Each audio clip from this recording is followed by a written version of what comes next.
Minsan hindi naman kasalanan yung problema, kundi yung mga physical distraction sa mundong ito. Ano yung mga yon?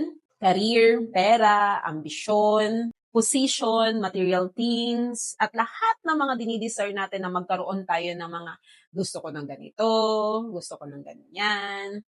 Chine-chase natin madalas kung ano yung meron sa mundong ito na wala pa tayo. At hindi natin napapansin na ubos na pala yung oras natin kay Lord. Mapapansin mo, minsan wala ka ng devotional. Minsan hindi ka na nakakapag-pray. Bakit?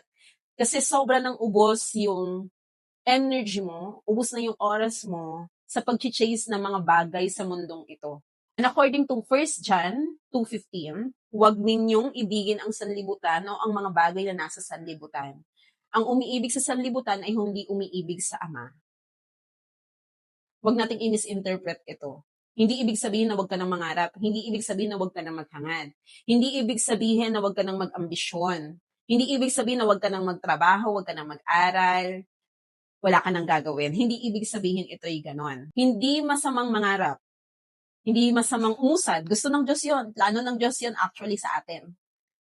Plano ng Diyos ay payamanin, pasaganain ang ating buhay. Yun yung magandang plano niya sa atin eh.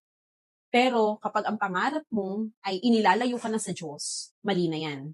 Hindi na yan basta pangarap lang. Kaya dapat yung pangarap natin naka-anchor sa Lord, kay Lord. Kung ano yung gusto ni Lord. Lord, ito bang pangarap ko na to ay pangarap mo para sa akin? Ito ba yung purpose mo para sa akin?